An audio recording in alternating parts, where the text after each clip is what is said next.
Hi sir, my name is Himanshu Ranjan. I am from college दुधिया। हमारे बच्चों के लिए सर कुछ सवाल है जो आपसे मैं जानना चाहता हूँ।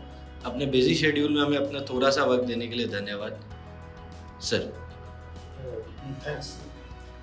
मैं संतोष कुमार झा, यहाँ एल एन मिश्रा इंस्टीट्यूट में एमसीए का प्रोफेसर हूँ। यहाँ और भी कोर्सेज हैं, बीसीए कोर्सेज और एमबीए के भी कोर्सेज हैं, जिसमें हम कंप्यूटर पे क्लास लेते हैं पिछले 12-15 सालों से। यहाँ हमारे कॉलेज में मेनली 1989 से एमसीए चलता है। ये एक पूरे इंडिया का 9th इंस्टीट्यूट एमबीए एमसीए के लिए, और 82 से ही यहाँ पर मैं एमबीए के कोर्सेज चलते हैं। ये हमारा पूरे बिहार का एकमात्र प्रीमियर इंस्टीट्यूट है जहाँ पर मैं फुल फ्लेज हमारे कंप्यूटर एंड मैनेजमेंट के लार्ज स्केल पर में कोर्सेज चलते हैं, जहाँ पर में हमारे पास रेगुलर फैकल्टीज हैं।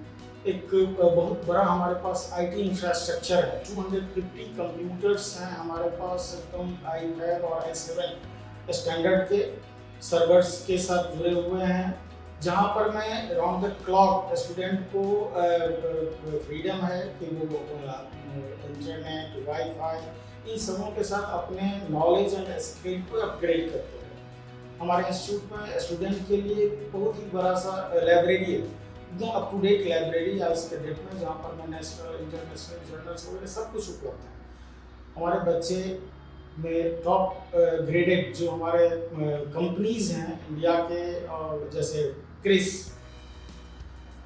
कोडबकेट, सीडैक, इन सभी ऑर्गेनाइजेशंस में हमारे बच्चे इंटर्नशिप के लिए जाते हैं। और बड़ी बड़ी कंपनीज में जैसे एसआईएस है, इन्फोसिस है, कॉग्निजेंट है, इन सभी बच्चे हमारे प्लेस्ड हैं एमसीए के।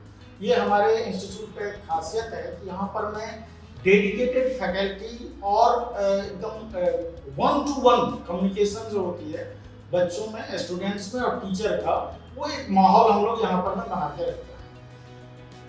कैंपस हमारा बहुत ही प्राइम लोकेशन पर में है, और उसके लिए बच्चे यहाँ आते हैं, इन चीज़ों को एंजॉय करते हैं कि हम एक अच्छे जगह से पढ़ के जाते हैं, और वो प्राउड फील करते हैं। आप देखेंगे नेशनली इंटरनेशनली हमारे बच्चे हर जगह प्लेस्ड हैं। Thank you sir. सर, हमारे बच्चों को एक सवाल ये है कि जो बच्चा 12th पास करता है सर, अलग अलग स्ट्रीम्स होते हैं। कुछ बच्चे जो होते हैं जो कॉमर्स से पास होते हैं, और कुछ बच्चे होते हैं जो साइंस से पास होते हैं, कुछ आर्ट्स से।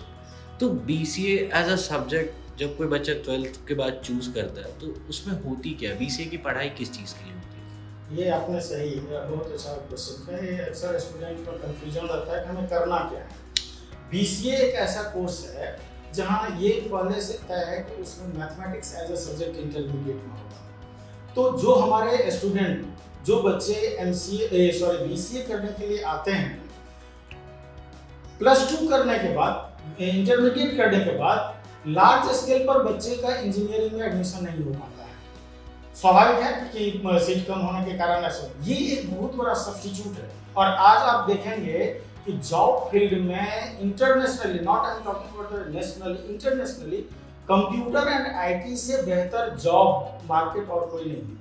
तो ये इतना अच्छा सब्स्टिट्यूट है कि अगर बच्चे डेडिकेट होकर के 3 साल का ये बीसीए कोर्स कर लेते हैं, अच्छे जगह से उन्होंने अगर इंटर्नशिप कर लिया, तो नो डाउट उन्हें एक बेहतर प्लेसमेंट निश्चिततया मिलेगा, और वो अपने आप को सॉफ्टवेयर इंजीनियर बनेंगे निश्चित बनते हैं। तो ये इसके लिए बेहतर है सर, एक सवाल और है हमारे बच्चों का। जैसे कोई बच्चा बीसीए करता है तो क्या उसे एमसीए उसी नेक्स्ट साल कर लेना चाहिए या वर्क एक्सपीरियंस लेना चाहिए? ये बहुत लोगों के बीच का सवाल होता है। हमारे कम्युनिटी पोस्ट में भी ये सवाल पूछा जाता है कि क्या बीसीए करने के बाद जॉब करनी चाहिए या बीसीए करने के बाद एमसीए करनी चाहिए?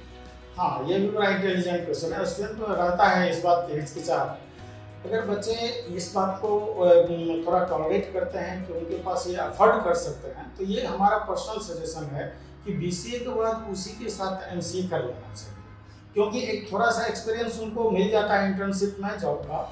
और एमसीए करने के बाद एक बड़ी कंपनी जो है, तो उनको वहाँ पर में प्लेस होने में आजकल पैकेज बहुत मायने रखता है, तो एक लार्ज स्केल का पैकेज पाने में वो बहुत हेल्प करता है। तो नहीं, अगर किसी इकोनॉमिकल कंडीशन के चलते उनका ब्रेक है और वो चाहते हैं तो मैक्सिमम 1 ईयर का ब्रेक वो ले सकते हैं, लेकिन बेहतर होगा तो कंटिन्यू अगर 5 साल में BCA प्लस MCA करके चले जाएं, 3 साल BCA के लिए और अब तो MCA भी 2 साल के लिए ही हो गए हैं, पहले 3 साल का होता था, तो अब वो करके जाएंगे तो डेफिनेटली वो बहुत बेहतर जॉब करेंगे और अच्छा करेंगे। Thank you sir.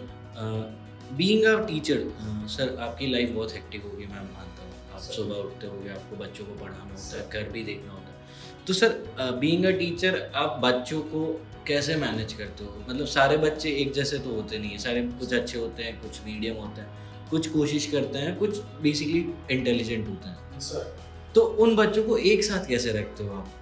हाँ, ये ठीक है। बच्चे अलग अलग सोसाइटी में रहते हैं, वो अलग अलग उनका माइंडसेट होता है, लेकिन आपको जब वो एक जगह हमारे पास एक क्लासरूम में आते हैं तो वो एक माहौल बन जाता है कि सभी एक जैसे दिखते हैं और एक माइंडसेट में आ जाते हैं। उसके बावजूद भी हमारे ख्याल से टीचर वही होते हैं जो एक एक बच्चे को पहचान लें और उस लेवल पर जाकर के बच्चे के साथ पर्सनली अटैचमेंट क्रिएट करें, उनमें से वो हेजिटेशन हटाएं कि जो एक टीचर को नहीं बता पाते हैं, तो और उसको खोज करके अगर वो उनके पास हम लोग प्रयास करते हैं कि उनको 1-to-1 प्रॉब्लम सॉल्व करके उनको इक्वल लेवल पर में ले आए कि हमारे सभी बच्चे एक साथ बाहर निकलें और वो प्राउड फील करें कि हम एक बेहतर जगह से और बेहतर टीचर से पढ़ के आए और वो जॉब मार्केट में अपने आप को बेहतर करता है। ये होता है। Thank you sir. एक चीज़ और, बेसिकली मैं कुछ सवाल और थोड़ा पूछूंगा सर बच्चों के लिए। गवर्नमेंट कॉलेज में और प्राइवेट कॉलेज में दोनों जगह BCA होता है, दोनों जगह MCA होता है, तो वाई गवर्नमेंट कॉलेज? ये थोड़ा टिपिकल कॉलेज है, एक इंटरेस्ट है, लेकिन एक चीज़ है कि हमारा जो इंडियन जो एक ट्रेडिशनल कल्चर है, सोसाइटी है, तो उसमें ये फील किया जाता है कि गवर्नमेंट इंस्टीट्यूशन ज़्यादा सिक्योर होते हैं, उनके सिस्टम जो होते हैं वो एक प्री डिफाइंड होते हैं, रूल रेगुलेशन से बंधे हुए होते हैं, उनका टाइमली एग्जामिनेशन, टाइमली रिजल्ट, उनका जो देखभाल है डे बाय डे, जो उनका डिसिप्लिन, कल्चर, बिहेवियर, उन सबों पर में थोड़ा ज़्यादा कंट्रोल होता है। वो बच्चे भी एक मेंटली प्रेशर फील करते हैं और वो अपने आप को थोड़ा सा बोल्ड इस मामले में फील करते हैं कि हम एक अच्छे संस्थान से, गवर्नमेंट कॉलेज से पढ़ते हैं, तो उनको ये थोड़ा सा हेजिटेशन नहीं रहता है कि जॉब मार्केट में जाने से हमें इन चीज़ों का लगेगा कि हम कहाँ से पढ़ के आए हैं, नोन है, अननोन है, तो ये तो मैटर करता है। गवर्नमेंट कॉलेज थोड़ा सा सिक्योरिटी ज़्यादा होती है। सर, मेरा एक लास्ट सवाल है हमारे बच्चों के लिए कि जो बच्चे BCA करते हैं उसके बाद वो MCA करते हैं, तो MCA एक ऐसा कोर्स है जहाँ हर स्ट्रीम के बच्चे आ सकते हैं, तो BCA वाले बच्चों को क्या एडवांटेज मिलता है जो MCA करते हैं? हाँ, ये बहुत अच्छा सवाल है आपका कि अक्सर ये कंफ्यूजन रहता है कि MCA तो एक सेपरेट मास्टर डिग्री कोर्स है कंप्यूटर का, जहाँ जो अल्टीमेट है, जो कोई भी जो मैथमेटिक्स बैकग्राउंड के ग्रेजुएशन किए हुए हैं वो सभी उसमें करते हैं। हमारे जो भी बच्चे स्टूडेंट्स BCA किए हुए हैं, क्योंकि वो 3 इयर्स का कंप्यूटर कोर्स किए हैं जिनमें उनका बेसिक नॉलेज सब कुछ है, जब वो MCA करते हैं 2 साल में, तो वो उससे ज़्यादा एक्सेल करते हैं। एक्सेल करने से उनको क्या बेनिफिट होती है कि जॉब मार्केट में MCA करने के बाद उनको ज़्यादा पैकेज पर, और उनका बैकग्राउंड क्योंकि BCA से आता है, तो वो चीज़ कंपनी भी समझती है कि इस स्टूडेंट में, इस कैंडिडेट में ज़्यादा पोटेंशियल है और उन्हें वो हायर जल्दी करती है और अच्छे पैकेज पर उनको प्लेस भी करती है। ये एक अच्छा सा उनका अपॉर्चुनिटी है। इसलिए हमारा भी पर्सनल सजेशन हम लोगों ने स्टूडेंट को कहा है कि आपने 3 साल का BCA कर लिया है तो आप MCA कर लोगे तो ये आपके लिए ज़्यादा बेहतर साबित होगा। तो क्या कहते? थैंक यू सर, मेरे सारे सवाल अब ख़त्म हो गए। हमारे बच्चों को गाइडेंस देने के लिए धन्यवाद।